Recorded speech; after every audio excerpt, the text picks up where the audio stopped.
Hello बच्चों, कैसे हो आप सभी लोग? आई होप आप सभी लोग बहुत अच्छे होंगे। मैं आप सभी का स्वागत करती हूँ अपने channel KV law in Hindi पर।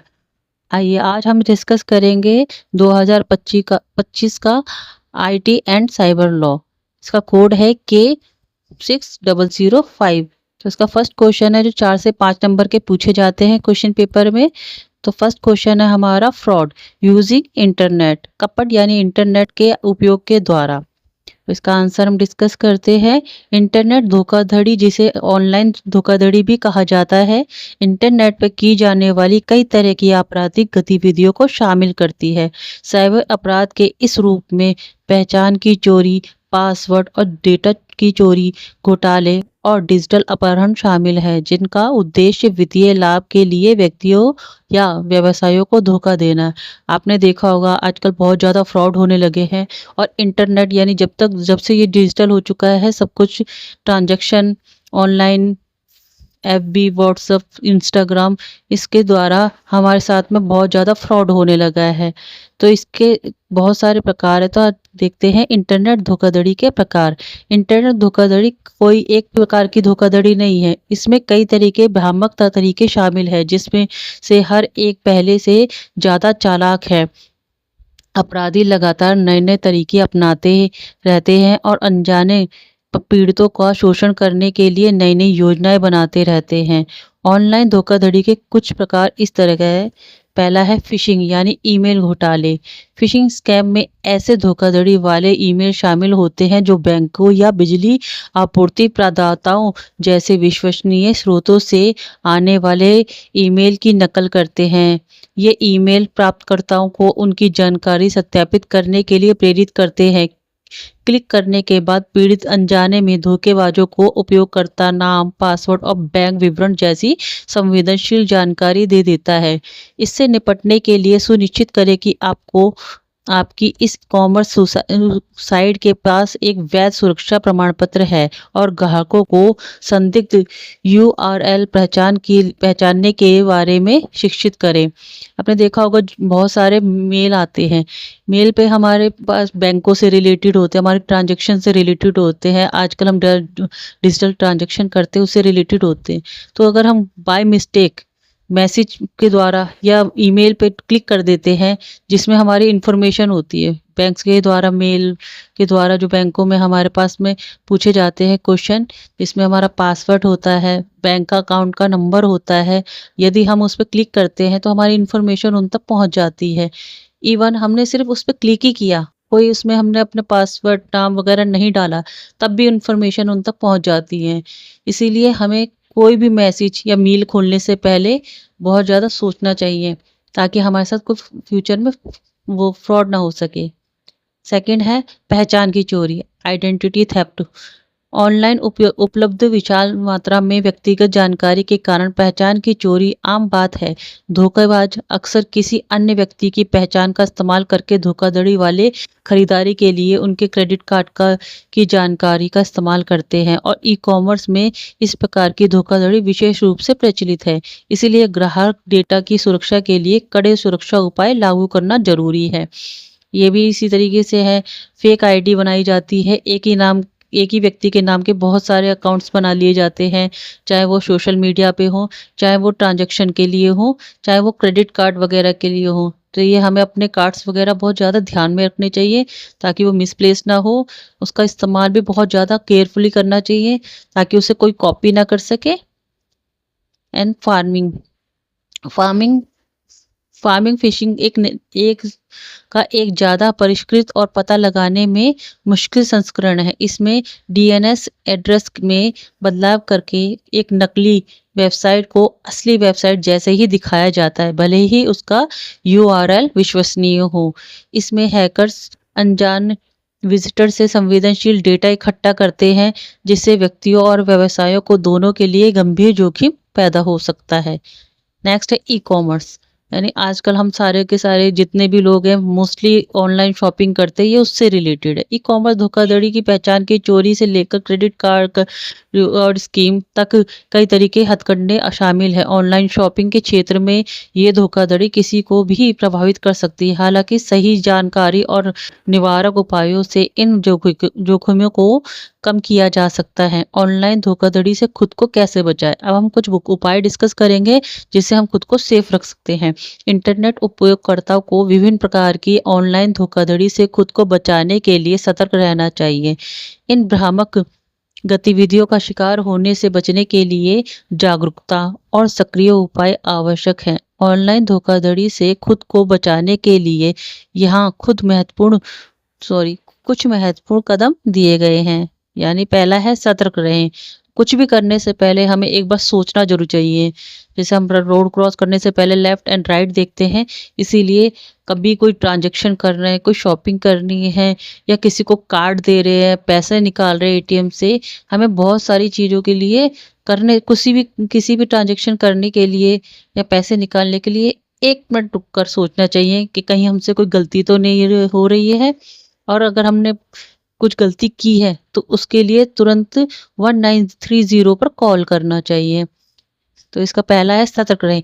इंटरनेट धोखाधड़ी के सामान्य प्रकारों को समझाना, जैसे कि ऊपर बताए गए बचाव को की पहली पंक्ति है। फिशिंग स्कैम, पहचान की चोरी और अन्य धोखाधड़ी गतिविधियों को पहचानने से आपको संभावित खतरों के प्रति सतर्क रहने में मदद मिलती है।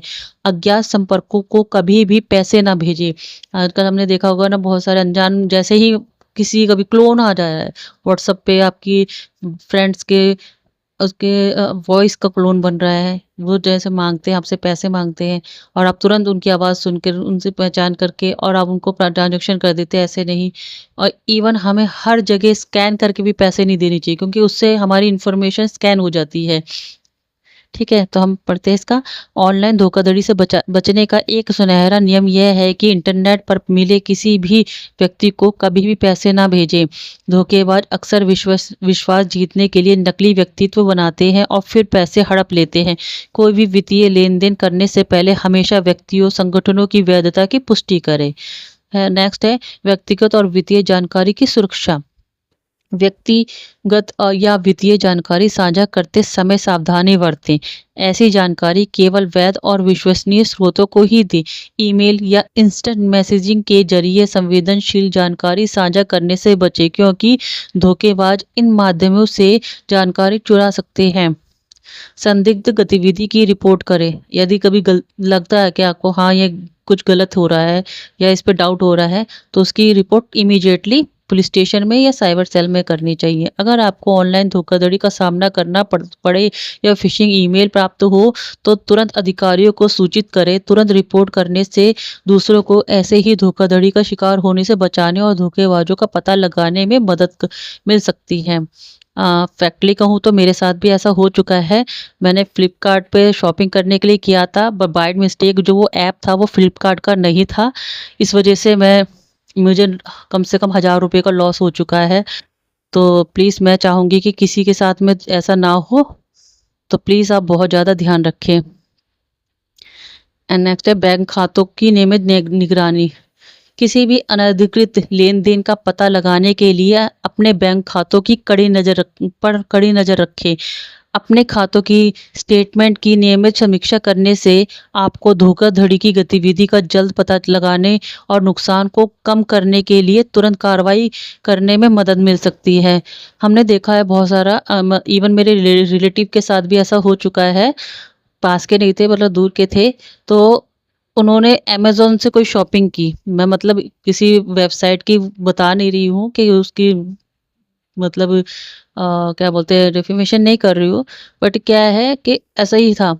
उसने वहाँ से कोई शॉपिंग की और मात्र 1500 रुपये की उनकी कॉस्ट थी, बट उन्होंने ऑनलाइन गूगल पे से कोई नंबर निकाला जो अमेज़न के नाम से ही रजिस्टर्ड कर रखा था और उन्होंने कॉल किया।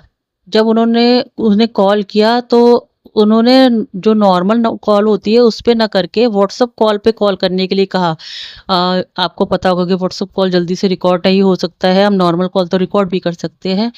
तो वहाँ जब उन्होंने वो कॉल किया तो उन्हें पता ही नहीं चला कि सामने वाले व्यक्ति ने उनको बातों में लगा रखा था और वो नंबर जो जिस नंबर पे वो कॉल कर रही से किया था उन्होंने, वो उनके बैंक से वो था कनेक्टेड और इमीडिएटली उनके पैसे कटने शुरू हो गए, उन्हें पता भी नहीं चला, वो करते-करते 84,000 तक उनको लॉस हो गया। तो मैं प्लीज़ बोलूँगी कि कभी भी आप गूगल पे से कोई भी नंबर उठा के बिना जानकारी के ना करें। अगर किसी भी ऐप से आप शॉपिंग करते हैं, तो आप उस ऐप में जाकर, चैट सेक्शन में जाकर उनसे रिक्वेस्ट कीजिए कि वो आपको कॉल करें। आप अपनी तरफ से कोई कॉल ना करें, ना नंबर ढूँढें और हो सके तो किसी भी कॉल का रिकॉर्ड हो सके, तो वो जो रिकॉर्ड ज़रूर रखिए, जिससे आपको कम से कम लॉस हो। ओके, ये हो गई मेरी पर्सनल जानकारी थी, मेरा ही पर्सनल अनुभव था जो मैं आपसे शेयर कर रही हूँ। आई होप आप इससे कुछ सीखेंगे और आगे फ्यूचर में मेरे जैसे या मेरे रिलेटिव के जैसे किसी के साथ में भी कभी भी कोई भी फ्रॉड ना हो, चाहे छोटा हो चाहे बड़ा हो। पैसा बहुत इंपॉर्टेंट चीज़ होती है और उससे ज़्यादा इंपॉर्टेंट चीज़ है आपका पर्सनल डाटा, वो इन्फॉर्मेशन जो दूसरों तक पहुंच जाती है हमारी गलती की वजह से और उनकी चालाकी की वजह से। तो प्लीज़ आप इस चीज़ का ध्यान रखिए। चलिए हम आगे बढ़ते हैं। क्रेडिट कार्ड धोखाधड़ी की रिपोर्ट करें। अगर आपके क्रेडिट कार्ड में धोखाधड़ी हुई है तो तुरंत संबंधित कानूनी अधिकारियों और क्रेडिट ब्यूरो को इसकी सूचना दें। आपके क्रेडिट कार्ड के आगे अनाधिकृत इस्तेमाल को रोकने और आपके पैसे वापस पाने और आपके क्रेडिट कार्ड को बहाल करने की प्रक्रिया शुरू करने के लिए तुरंत रिपोर्ट करना बेहद ज़रूरी है। तो ये क्रेडिट कार्ड का मैं बता चुकी हूँ कि आपको क्रेडिट कार्ड किस तरीके से यूज़ करना है। अगर यूज़ करते हैं तो वो उसका जो ओटीपी आता है वो किसी के साथ शेयर नहीं करें।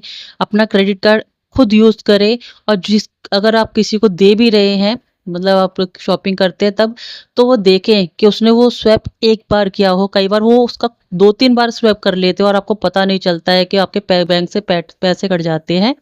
ठीक है?